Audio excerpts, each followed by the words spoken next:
San Francisco, and He has a nice Washington, voice. D.C. And as if that weren't enough, we have over 200 affiliate community stations all over the country. Yeah, he A big does. nonprofit needs people who can put first things first. There are lots of issues a board of directors has to deal with. Some people are good at knowing what issues should be at the top of the list. I've Maybe only that's you. spoken to him Take a on look at business like 3 or 4 times when I needed elections.pacifica.org anything. and see if you want to help KPFT grow into the powerful voice you already know it is.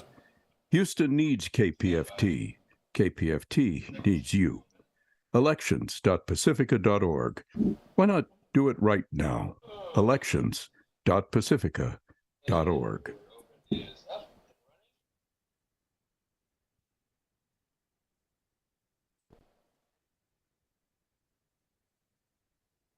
Welcome to Politics Done Right.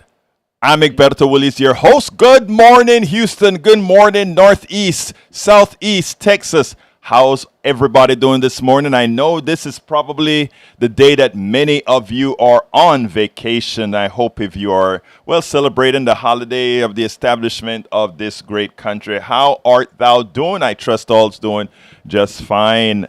How are my peeps in the control room? El Senor Howard Reynolds and Jack Van Beber. Good morning, folks. Well, I woke up with a pulse this morning, Egberto, so I guess I'm going to be okay. That means it's going to be great. I woke up pretty good this morning, and I'm going to keep with the tradition of going against the grain a little bit.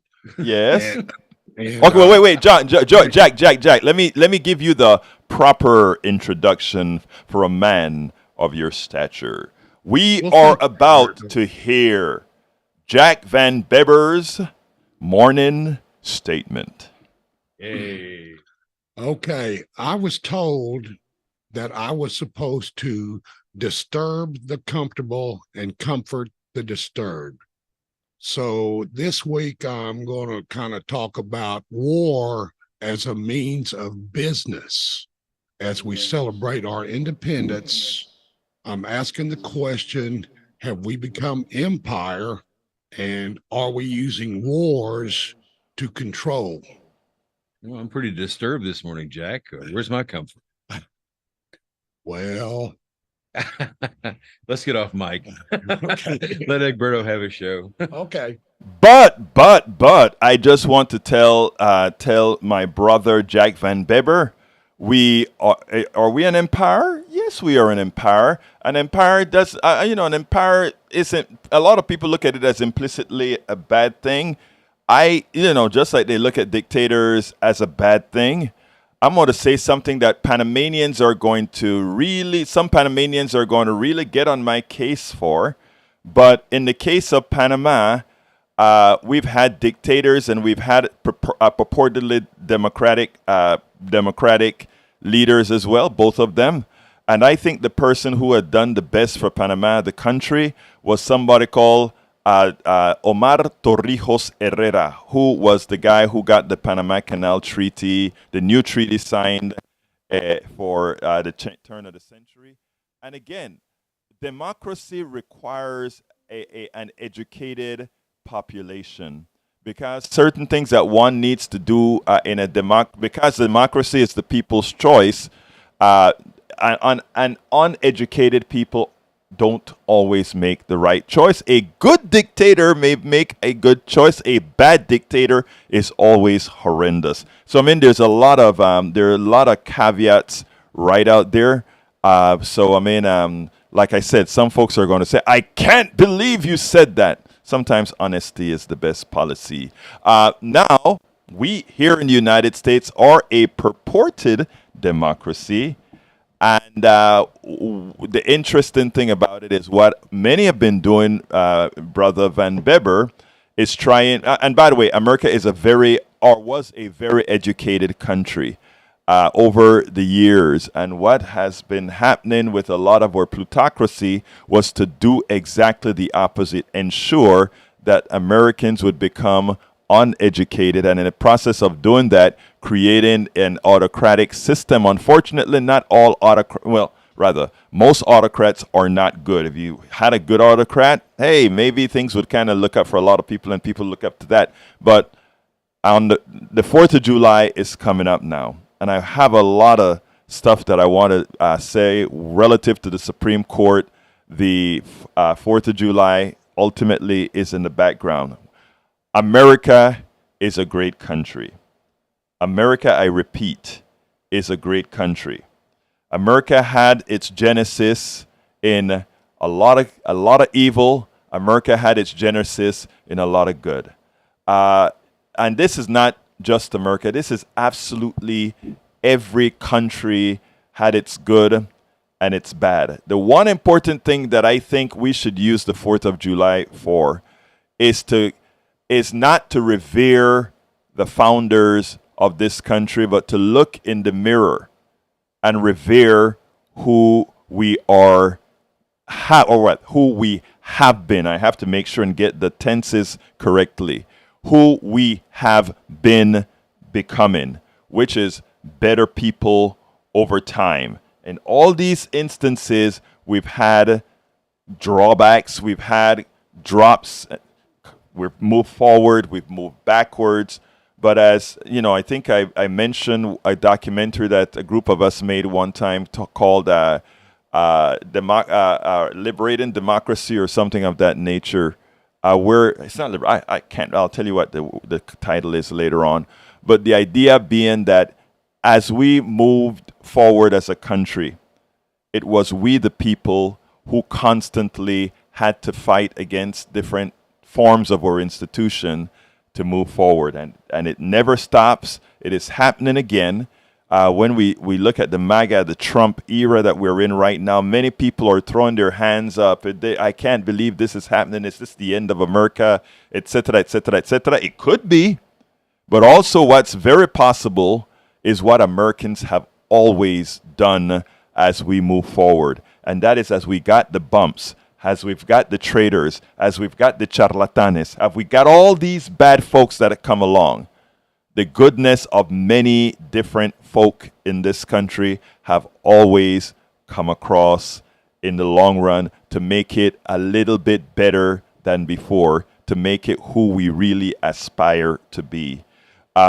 This country, when they talk about it being a country of immigrants, it is a country of immigrants. Absolutely everybody except the natives. And even the natives came over, many believe, the Bering Straits from the other parts of the world, given that we know civilization did begin in Africa. The migrations, everybody in this part of the land are in fact immigrants. Even the original natives, though they have more claim to here than everybody else. But again, a great nation that we have to continue working on as a great nation. And to do so,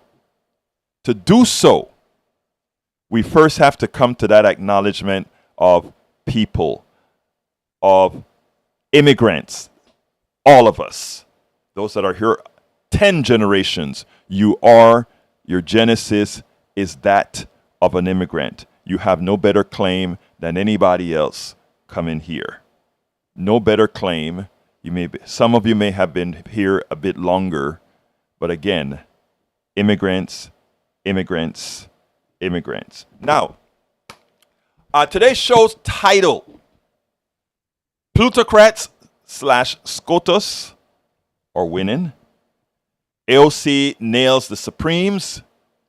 Christie tags Trump. And Biden must act.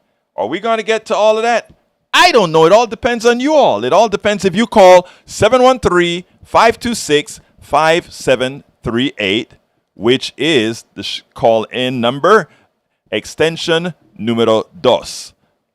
Subtitle, the Plutocrats' purchase of the Supreme Court and its rulings are almost complete. AOC nails the Supremes as she calls for strict oversight. Christie continues nailing Trump. Biden must act on SCOTUS. SCOTUS being the Supreme Court of the United States. Let me tell you, again, I'd love to hear people's commentary, especially on, the 4th of July is tomorrow, what we really think about our nationalism, etc. So give me a call, if you will, before we, and interrupt as you will, 713-526-5738. But remember, all the videos, and today we actually have, I think, five of them. We probably won't get to all of them. But it's all tagged inside of our newsletter that goes out every morning at 5 o'clock. It's at politicsdoneright.com/newsletter. politicsdoneright.com/newsletter. Before I start, remember there are many ways to get this program. Of course, if you're on the dials, you can get it at KPFT 90.1 FM. Turn that dial to 90.1 FM, and you are there. Alternatively, you can go ahead and download the TuneIn app and go to your Android or Apple store and to get that, of course, and find KPFT, and you can stream us on your phone through that application. Another way is go to kpft.org and listen to it live by clicking the listen button. And when you're there, if you are so inclined to make sure that programs like ours stay alive, always think about clicking that donate button to say we want to keep this community radio station alive, because we know that we have info being told here to feed our minds. And of course, you can watch the program. And if you watch the program with the video, you don't only hear the videos that I've clipped and put together and talked about, etc. You actually see the videos at facebook.com/KPFT Houston. That is facebook.com/KPFT Houston. And you can watch it on YouTube by going to politicsdoneright.tv. politicsdoneright.tv. Anyhow, getting started. Just before the pandemic, and I think it was quite a bit before the pandemic actually, when we were at the old studio in our old KPFT studio, I did a piece titled, unfortunately, or let me see what's the title. I want to make sure and get the title of the piece right. It was called "Republicans Are Setting Up the Courts for Minority Rule, Even in a More Progressive Country." That was the title of that piece. And, you know, after I did that, I cut that clip out from the show several years ago. This last Supreme Court session proves everything that was said several years ago. I think this clip is 5 years old. I put it up 3 years ago, but I think it's 5 years old. The first thing I want to do is I want to play that clip, because it is where we finally got to. Scary, but it's where we finally got to. I think I got it queued up correctly here. So let's go ahead and play that clip. That piece that I played on the Constitution. When we talk about the merits of the Constitution, what I wanted to do with that argument about the Constitution and what Trump via McConnell is doing with the Supreme Court, with the district courts, with the circuit courts, is to explain something important to you. It's not enough for us to go out there and just say we want to win the presidency or we want to win this Congress seat or anything. We have to change the mold of the country, the psyche of the country, because there's so much that they know that most people don't. Like when McConnell is playing with the Supreme Court and playing with the district court and playing with the circuit court, a lot of people sit back and they don't think it has much impact on them. We are trying to establish a more perfect union. We are trying to establish a system that works for everybody, which means we no longer allow a plutocracy to take it all. But you know what? The American population is wising up, but they're already preparing for a wise population, and they're using the Constitution to prepare for that wise population. How so? Everybody who studied their government classes understand there's a judiciary, a legislative, and a executive. The legislative makes the laws, the executive executes the laws, and the judiciary interprets the law's constitutionality. Well, if we are going to win all these new elections and we are going to win the presidency, the only help the plutocracy could possibly have is the only undemocratic portion of the American system that was designed constitutionally, and that is the judiciary. The judiciary can take any piece of law that the legislative branch passes and the executive branch affirms and say a corporation who now owns all these judges can now say, well, that law is unconstitutional and it then cannot be implemented. We already have gerrymandering that has made the country a country that's not ruled by most. California has probably 40 million people or more, however million they have. And some one of the Dakotas have a few 100,000. And both of them get 2 senators. Wow, that's a lot of power for a little bit of people. And now the Supreme Court is preeminent. The Supreme Court is undeniably the most powerful branch of the government, and a lot of people don't tell you that. They always talk about, oh, we have the checks and balances. There ain't no check against the Supreme Court unless we're going to then implement the difficult thing that's called impeachment. But constitutionally, you can only impeach judges with either 3/5 or 3/4. I don't remember the number, which means you have to have a hell of a supermajority in Congress to do what you have to do. So, folks, the way they intend to destroy the Roman intelligent middle class is to do the constitutionally undemocratic thing, and that is to use the courts. And that is to use the courts. I did that, I think, like I said, I think it was 5 years ago. And as Donald Trump faster than anybody, of course, now Biden has sort of mitigated that.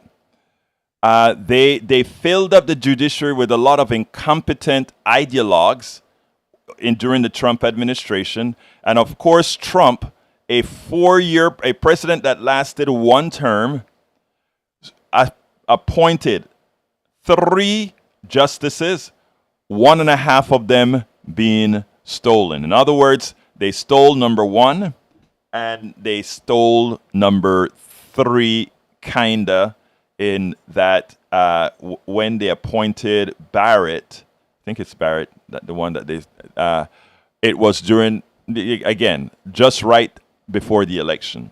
So what I'm trying to say is the reason they are so concerned about that judiciary, about the Supreme Court, is that under the current terms, the only option that you can have when you know that the policies you don't support, Republican policies proper, when you know your policies are not what America wants, and you know that you are electing a Congress and a president that more so than not decide that they want to support the American people, they want to make sure that American people get what they deserve, then what it is. Well, you know, I did a TikTok last night because, I mean, I'm passionate about what's been happening to the Supreme Court. I'm passionate about what's happening in America because, I mean, for me, it's all about people. For us, it should always be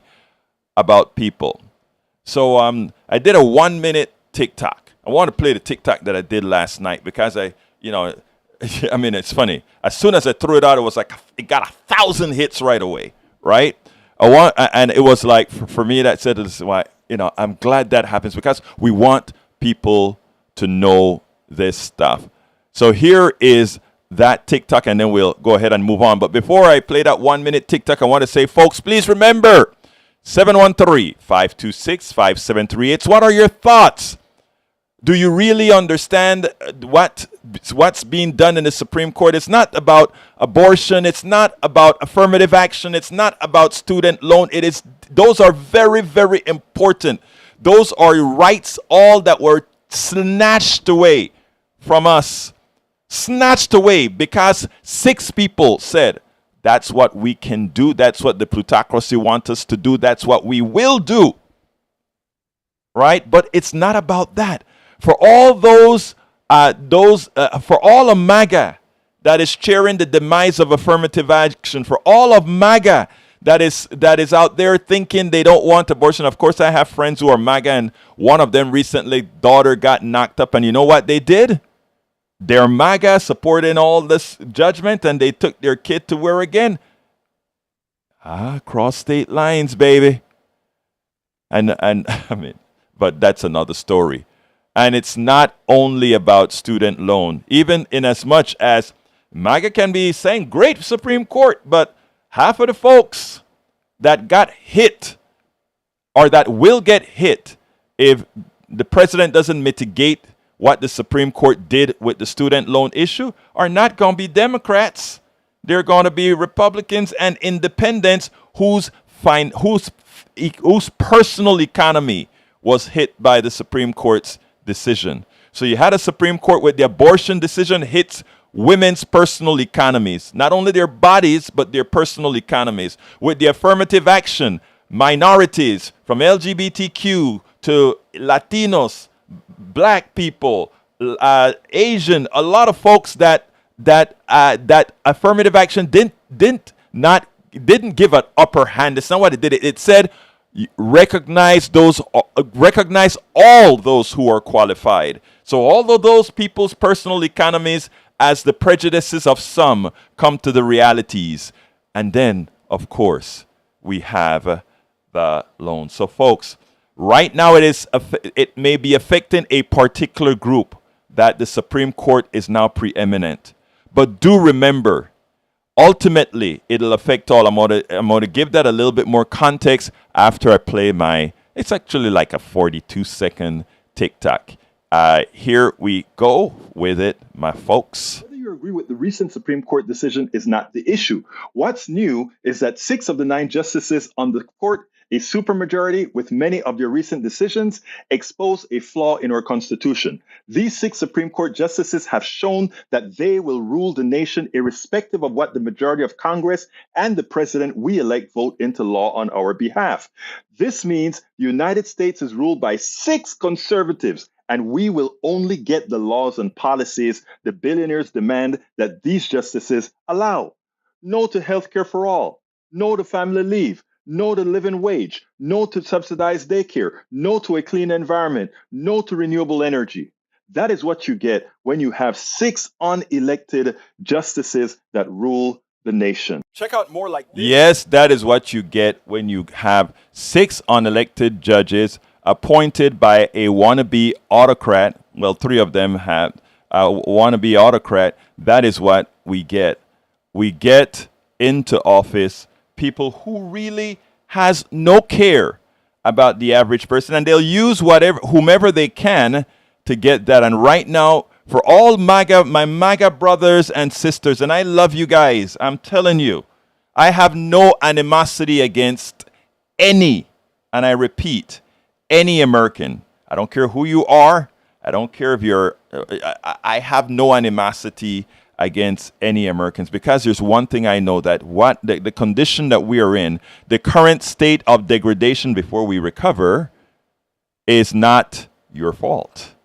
It is an orchestrated effort to dumbify a country to ensure that it will support that which it's their own interests, but the interest of a few. The environment affects us all. A living wage if it doesn't affect us because we may be doing very well, it affects many in our families, people that we love. So whenever we are doing things that are anti-social, anti-helping our fellow man, remember that as you support those particular types of policies, you're also supporting policies against people you purport to love, against many times your own blood. 713-526-5738. 713-526-5738. I'd love to hear some of your voices. What's your thoughts? This actually has a direct effect on everybody that's listening to my voice. And there are things that we can do. And my question to all of you is there something you want to do? Do you want a change? Do you understand what we're talking about when we talk about what the Supreme Court, the current state of the Supreme Court, and what it means to us all? And again, like I said, for those that they think they're happy for these decisions that are made, remember, next they're coming for you. You know, I used to say for a long time, people would look and say, well, you know what? We don't have to worry about that because that won't affect me. You know, we don't worry about civil rights because that doesn't affect me. We don't worry a bunch of time. We don't worry about all these things that are affecting good people because it doesn't affect me. But I tell you what, brothers and sisters, I tell you what, because I understand this from the core. At some point in time, it's coming for you. What is happening from a financial and economic point right now? From an economic point right now. Well, let's go ahead and bring somebody in before I continue here. Ray, come on into the program, my brother. Good morning, Brother Egberto. Buenos dias, hermano. How are you doing this morning? Oh, man, I've been going through a lot, man. I just lost my mother last week, but... Oh, my God. I'm so sorry to hear, Ray. I remember she was sick for some time. I'm so sorry to hear. You have my most sincere condolences, sir. Yes, sir, I appreciate it. But I know one thing she would have wanted me to do is continue to, to act in the spirit of my progressive. My mother was not an activist, but she was the one who inspired me to be upset about the things going on. Me and my mother would vote every cycle together. That's how deep our relationship was, and we were serious about that. At some point, she couldn't even get out of the car, and due to the policies of Chris Hollins, we had the 24-hour voting and right. voting in the car and stuff like that, and she benefited from those policies. And I just want to say thank you for your condolences, and to your point, what you were saying, we all felt what you felt in 2016 when people just slept on the idea that Donald Trump could be president. And not only that, the fact that there was a population of people out there who were just apathetic that said, oh, it wouldn't hurt. I mean, he's just the president. He can't do anything. He can only do so much. But people didn't understand what the end game was for the Republican Party with the Supreme Court. That court has been like the light of Mitch McConnell's eye since 2009. Yes.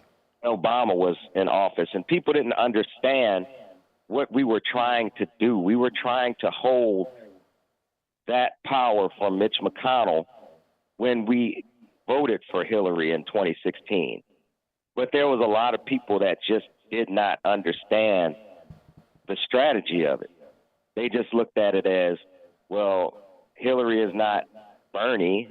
There was a lot of progressive that said, I like Bernie and Hillary is not Bernie, so I'm not going to vote for Hillary. I'm going to vote for Jill Stein or third party or something, And that's another thing, in our country, if you vote third party, you're pretty much voting Republican in a lot of cases.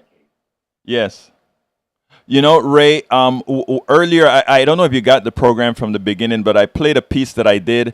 I think I put it on YouTube about 3 years ago, but I think I did it. If I'm not mistaken, I did it at the point when McConnell was putting in, stole that Supreme Court justice. And what I was trying to get across, because, here's the thing. Our schools, Ray, don't teach government and civics as it did before, so that we can be educated to understand the power that we have in this government, even as undemocratic as a Senate that we have, as undemocratic as the election of the president is, there is still a semblance of democracy in there if we have an educated population that knows how to use it. And one of the things I was doing with that first piece that I did, where I described the three branches of government and the undemocratic branch that is the Supreme Court, was to try to put some fire under people to say, we have to be very watchful. We have to be very careful, because just a few confused people can really hurt the country for a generation. Right now, unless Biden use another power he has along with the Senate and Congress, when a good Congress gets elected in 2024, but unless he points out to a lot of voters who think it's all lost now. Unless he does that right now, it's a lost cause for a generation until people really start to feel the pain of what a plutocratic-driven Supreme Court means, not just to the left, but ultimately to MAGA. It is something that we have to look. It's our job, Ray. I love the story about you and your mother voting. I want other parents to go to their millennial kids that are apathetic, to their Gen Zs that are apathetic, to their Gen Xs that are apathetic, and do exactly what your lovely mother did with you. Both of you having that camaraderie to together execute that which so many have fought for, Ray. We have to get back there. Your comments, Ray. I mean, it's basically that we have to make sure that we don't slip up and let these people take over again. The complacency of this country needs to stop. That's basically what happened in 2016. And I'm just hoping, cautiously optimistic, that people are really awakened to what could happen if we don't protect this democracy. It's so fragile. Let me tell you the psychological game that's being played right now. You know, as well as I know, Ray, as well as our wonderful folks in the studio know, woke is actually a good thing. Woke means you're smart. Woke mean you're aware. Woke mean you're aware of all things many others are not aware of. And what is it that's the big term used on the right now? Oh, they're just being woke. In other words, they're trying to create a complacency for ignorance. They're trying to make ignorance vogue. There are many cultures that when folks go ahead and say, I'm going to do something else, they try to make it seem as it's a bad thing to make ourselves smarter, a bad thing to be educated, a bad thing for all those things. And again, that's why they're the same thing that they did with the word liberal, and they're trying to do with the word progressive. In other words, let's demonize those words that really are good for everybody. Liberal policies aren't bad for conservatives. Progressive policies aren't bad for conservatives. It actually gives everybody their freedoms economically, socially, and every other manner. But again, if we demonize the word, people don't aspire for it. If we demonize being aware, if we demonize being intelligent, suddenly, folks don't want to be intelligent. Suddenly, they don't want these things. Ray, thank you so kindly for calling. And again, please accept my most sincere condolences. I revere the relationship that you had with your mother, that you were there voting together. You have a wonderful rest of your day, and my heart's with you, brother. Same to you, and enjoy your holiday, Mr. Egberto. Thank you very much, sir. All right, let's go ahead. That was Ray, folks, and we all send our condolences to a very good and aware young man. Augie, come on in. Augie, how are you doing today, sir? Good morning. Like him, my parents weren't for one party or the other. When I left home, they told me, make sure you know what you're voting for and who you're voting for. And then he told me say one party or the other. And I was thinking about, you also left out about Citizens United, that the Supreme Court said right people, except that they can't go to jail for any misdeeds they do, like other people can. And that was a real crazy decision. Augie, let me just say there, because the idea behind Citizens United, money is not money is speech now. That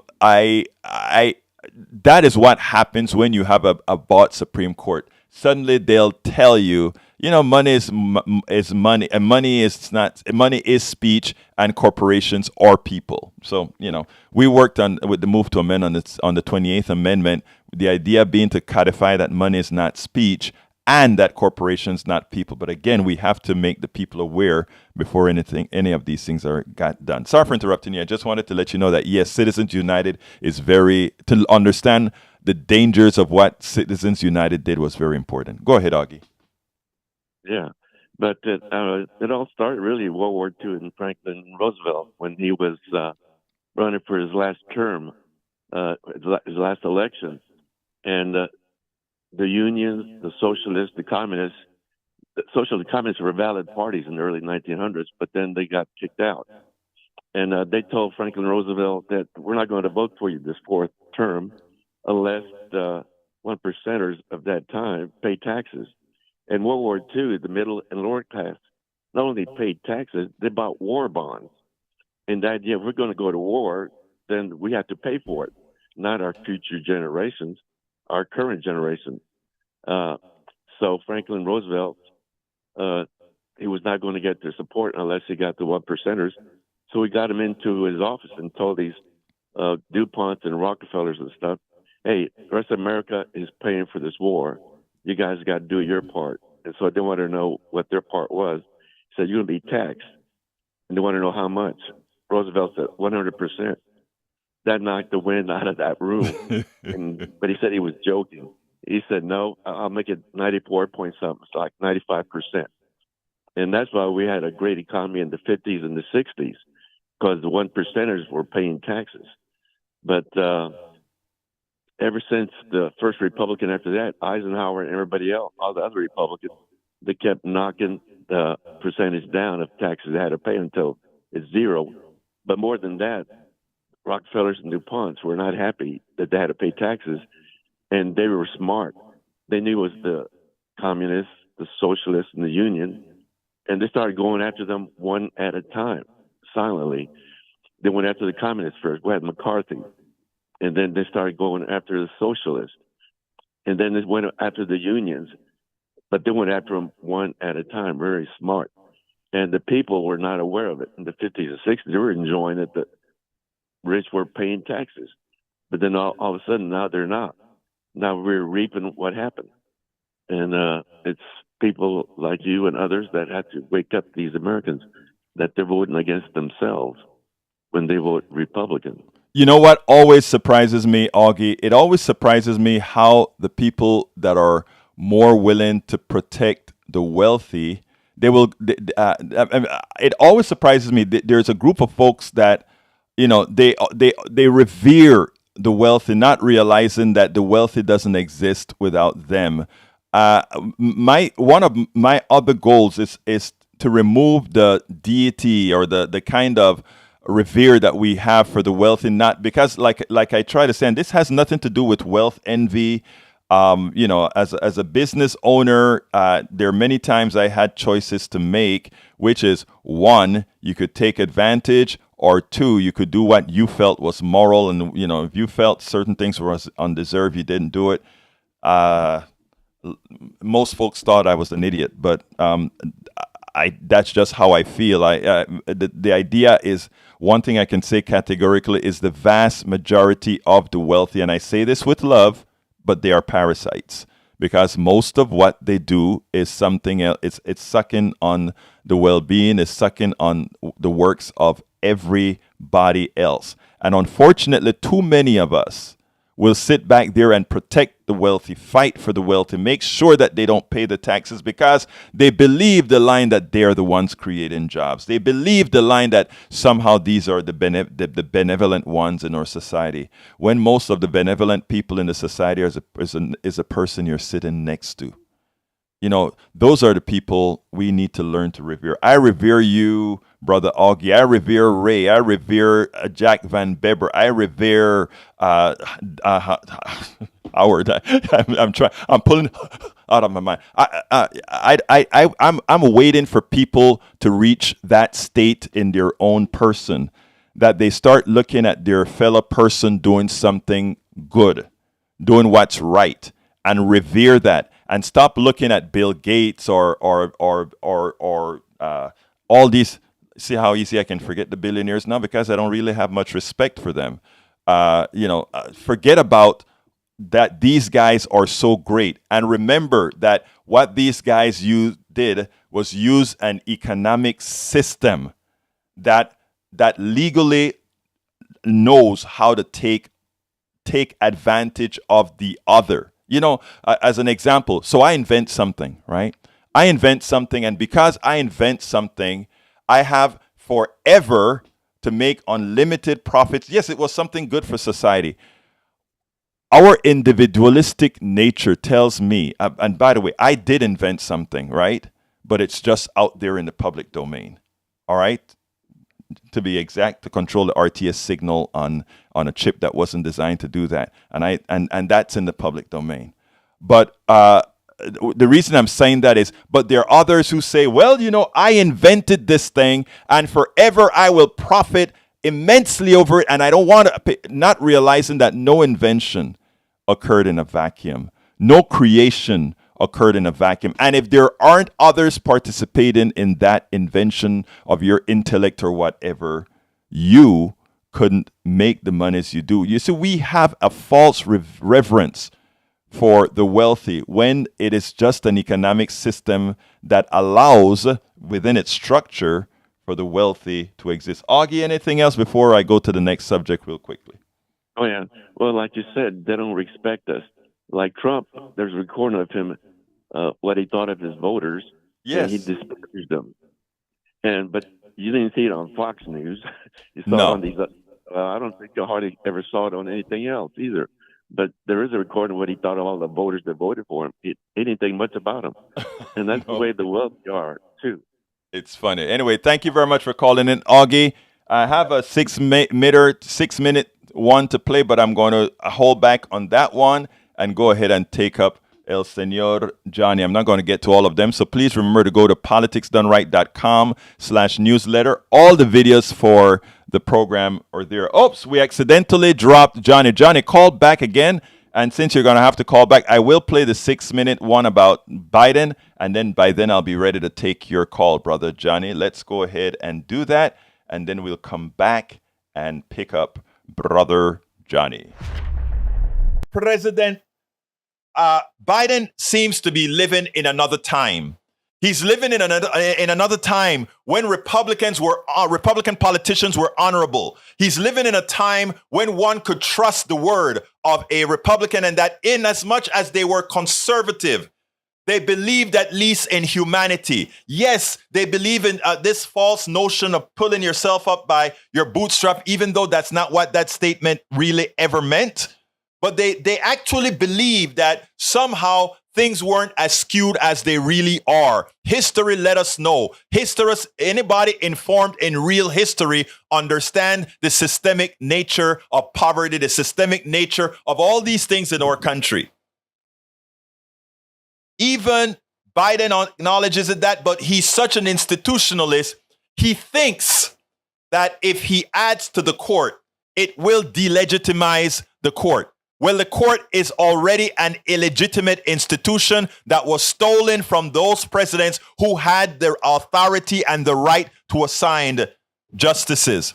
It's already a stolen body. But listen to the president in the interview that he did yesterday with Nicole Wallace. I think it's prescient. We better change his mind or we better change the president. Roe and Casey are decided with justices appointed by Democrats and Republicans. Yes. And these opinions that land outside the range of public opinion in our country are super conservative majority decisions. They're 6-3 on Dobbs. They're 6-3 on affirmative action. Does it require, does your love and reverence for our institutions make you do a hard thing and look at shaking up the institutions? Will you look at court reform again? Well, I did look at here's two things. Before I got elected, while I put together a group of constitutional scholars to try to expand the court, which I think is a mistake. After all, the judgment was that doesn't make sense because it can become so politicized in the future. But so what I've done is in my appointments, I've appointed 136 judges and found ourselves in a situation where I've picked people who are from various backgrounds. We've appointed more women to the appellate courts, black women to the appellate courts than every other president in American history. Not just Ketanji Brown, but more than any across the board. We've also I wanted to make sure that we had on the court, and Republicans have been appointed to the court by us as well. On the court, want to have public defenders, people who've been on the other side of the equation, so that everyone is represented. There's a point of view to be able to be made, but there's no. I have no hard test to say you must have this view. I never ask a nominee what's their position on A, B, C, or D. No litmus test. No litmus test. Do you worry that without court reform, this conservative majority is too young and too conservative, that they might do too much harm? Well, I think they may do too much harm. But I think if we start the process of trying to expand the court, we're going to politicize it maybe forever in a way that is not healthy. That you can't get back. That you can't get back. And I think maybe it's just the optimist in me. I think that some of the court are beginning to realize their legitimacy is being questioned in ways that hadn't been questioned in the past. And I think there's a concern on some, maybe even the Chief Justice, that maybe we better. Well, in the independent legislature's decision, it looks like maybe Roberts had that in mind. I don't know that. I don't either. I hate to say this, but President Biden is absolutely wrong. He's absolutely wrong. The statement that he makes where he thinks it will be political, or it would be seen that the court is political, that water has already left the dam. The court is political. It has always been political, but more so than ever before. People used to try to have some semblance of neutrality. That is completely gone right now. And the only way to fight this issue is to fight this issue. The court must be fixed. And the only way to fix the court is for the president to do it. Rather, it's for the Senate to go ahead and start the process of creating 4 more seats on that Supreme Court. It must be done because we have a generation of disaster coming. Like I said several years ago, Republican politicians know that their policies are not wanted by most of the American people. And the only way for these policies to be effected is for there to be a Supreme Court that is doing exactly what it is doing right now, supporting PPP and all these other things for big government, for the corporations, and trying to get all the poor people, the people that have very little, to do it right. Folks, it is time to make a change. It is absolutely time to make a change. Welcome to the show, Eric Hayes, on the chat. Go ahead, Johnny. You are hot right now. Come on in. Well, I was cool before, but now listening to that Joe Biden clip, I'm hot all over again. I was doing so well, and then you had to play Joe Biden's stupid logic. That's not why I called. Do you know when we get those jury summonses, how you have to fill out the card, your age, and verify your age and all this stuff, and your citizenship, and then they ask you near the bottom about your mental status and all that? Do we have to go to that? I don't recall. When I show up to vote in the primaries in Texas, is there a paragraph where we have to verify that we're not mentally unstable and of sound mind and good character and all? Is it the same thing for voting as it is for jury service? I don't think so, brother. I don't think so. Okay, I could have sworn I thought I made a joke about that one time to the poll workers about mental status, and I said I signed it anyway. But why I bring this up is because of, and my condolences to Ray also for losing his mom. His mother, yeah. Yeah. My parents, their legacy before they died was voting for Donald Trump in 2016, and in less than 6 months of voting for him, they both died. They died within a month or two of each other. Sorry to hear that. I don't know if that's karma because they were pretty old by then. But it occurred to me, listening to your talk with Ray, I thought about my mother's mental deterioration in her final months. I'd have to go back and talk to my family and find out how long that's been going on, and if there's a suit involved where I have standing to erase her vote for Donald Trump, considering that she wasn't of sound mind anymore. And who helped her vote? Man, you come up with some stuff sometimes, Johnny. I tell you, man. I that's why I love having you on. Today you're giving us some good levity, brother. Yeah. I've got enough problems with my family. The last thing I need to do is stir up more stuff. But why not?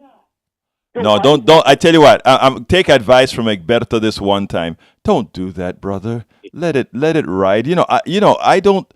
I have family members who vote against their interests, and I try to love angle. I gave a speech on. There's a Democratic club I went to, and I was talking to them, and I said, a couple of folks came after the thing and was talking about, but those people are so, and I'm like, hold it. They think we have horns, right? Because I told them that in the speech. I said they think we have horns. And, we can't go ahead there and show them that we have horns because we don't, so no. And also many of us think they have horns from somebody who comes from a family that have folks from all my family my family looks like America, right? So I'm like, I know it's just who got to their brains first, Johnny. And it's how do we work on helping that?